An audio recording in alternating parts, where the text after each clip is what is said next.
Olá, tudo bom? Nós vamos conversar um pouquinho sobre sistemas operacionais nesse vídeo. Ele é parte de um curso, né? Eu sou aluna de desenvolvimento web da EuroDev, me chamo Karina Abreu, e esse aqui é um exercício justamente para a gente mostrar um pouquinho do que aprendemos na introdução à computação.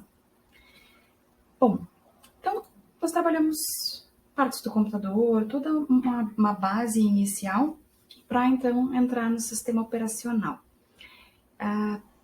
O sistema operacional, um dos principais objetivos dele vai ser uma interface entre o hardware e o software.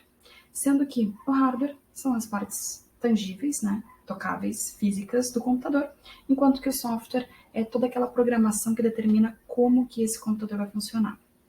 Existem dois tipos de software: o sistema operacional, que é o que a gente vai esmiuçar um pouquinho mais, e as aplicações.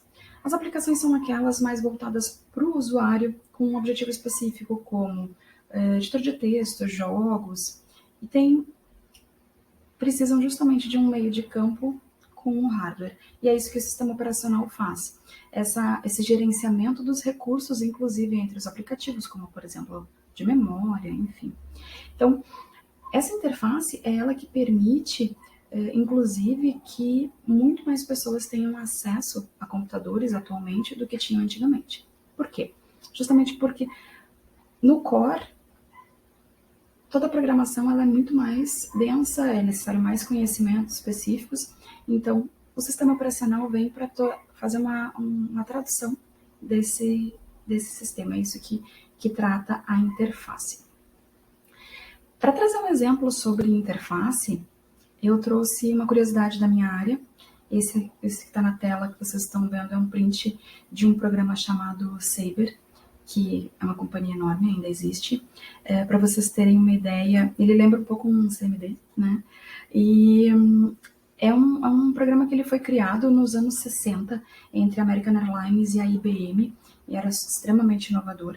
Ele permitia fazer reservas de aéreos, hotéis, aluguel de carros, tudo que era de serviços turísticos, diretamente no sistema em tempo real. Então, o que a gente está vendo aqui, esse printzinho, é uma reserva de na verdade, uma busca. Você tem um comando para buscar as possíveis disponibilidades de trechos entre o Galeão, Rio de Janeiro, e Madrid. Então, reparem comigo aqui que o usuário ele precisava ter determinados conhecimentos aqui. Então, aonde que eu vejo que é um voo entre o Galeão e Madrid? A sigla dos aeroportos, ali, GIG, MAD. Então, a pessoa precisava conhecer a sigla de cada aeroporto. Se errar uma letra, você manda a pessoa para outra parte do planeta, dependendo se é que existe aquele aeroporto. Você precisava ter noções básicas de inglês, todo o sistema não existia tradução.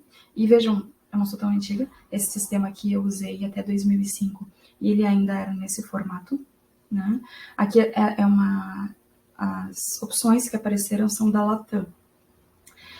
Outra questão, como é que funcionava aqui o sistema? Todo ele era na base de comandos. Então, você precisava de um comando para buscar voos, um comando para emitir passagem, um comando muito próximo ao que se usa no CMD mesmo. Por isso, me lembrou dessa curiosidade.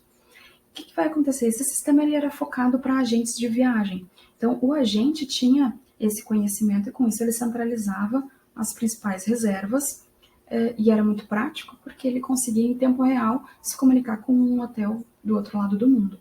Então, imaginem que ganho numa época em que a internet ainda era muito limitada. Agora, aqui, a gente tem um print atual do site da Latam. Exatamente o mesmo trecho, o mesmo período, até eu busquei. Então, percebam como é muito mais fácil de interagir para alguém que não tem acesso a informações tão específicas.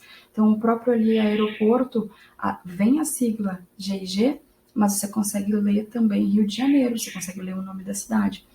As datas abrem com um calendário, com um formato todo especial, tudo mais fácil de acessar. Então, o que vai acontecer?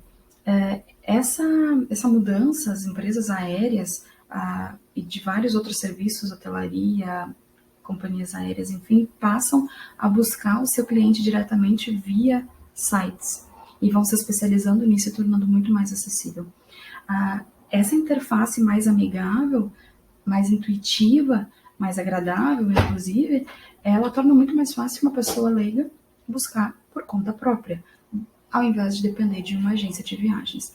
Então, imaginem o impacto que teve isso no mercado de agentes, numa época em que eles viviam apenas de comissionamento em cima das vendas, por exemplo, de passagens aéreas. Isso deu uma baita mexida no mercado, que ainda está se reestruturando. Então, eu quis trazer esse exemplo da minha área de origem justamente para demonstrar a importância que tem uma diferença, uma adaptação na interface. É claro que aqui a gente está falando de softwares especificamente, né, não sistemas operacionais, mas é esse mesmo papel que o sistema operacional vai fazer. Tá? Então, temos aí também vários tipos de sistemas operacionais. Nós vamos ter os embarcados, que são aqueles focados em eletrônicos, calculadoras. Eles são limitados, eles não são adaptáveis, eles têm um uso específico, como ali o caso de um ar-condicionado. Os portáteis, que estão cada vez mais evoluindo absurdamente, como os smartphones, tablets, etc. Os servidores, que são aqueles que vão atender a demanda de outros computadores, então são com capacidades muito, muito maiores, com outro patamar de estruturas e que servem, por exemplo, para hospedagem de sites. E hoje aqui a gente está tratando um pouquinho mais sobre sistemas operacionais de computadores pessoais, e é isso que eu vou trazer um pouquinho aqui na próxima tela. Os principais sistemas operacionais que nós temos no mercado são Windows, Linux e o Mac, que tem, pelo que eu entendi, uma base também muito próxima do Linux. Então, para esse exercício, a gente foi feita uma pesquisa para comparar um pouco as diferenças e similaridades, benefícios de cada um entre o Windows e Linux. Então, uma das principais diferenças é que o código do Windows é fechado. Então, somente quem trabalha lá dentro, um grupo bem específico, bem seleto, vai ter acesso. Enquanto que o Linux tem um código aberto. Pode ser visualizado por qualquer usuário que tenha domínio suficiente para isso.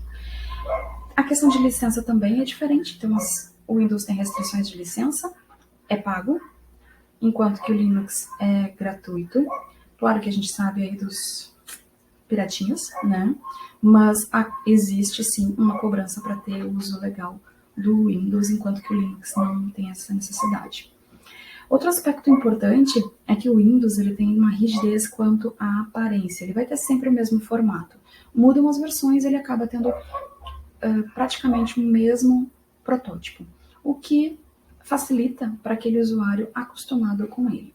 Enquanto que o Linux vai trazer flexibilidade para personalização.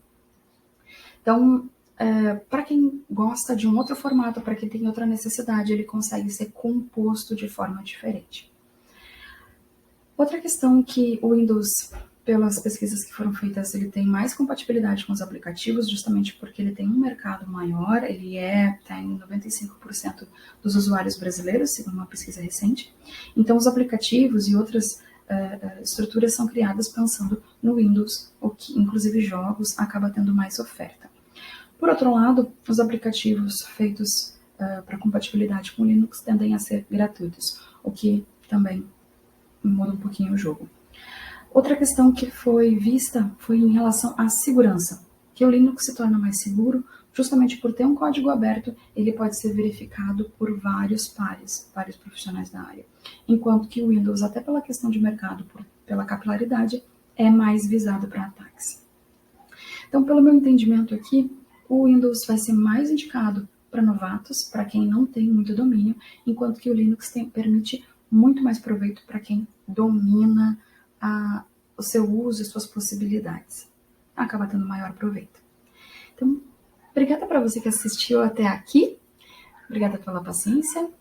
O exercício foi bem interessante porque demanda uma baita de uma pesquisa e sempre ensinar e explicar é uma das melhores formas de aprender, tá? Gratidão. Muito obrigada.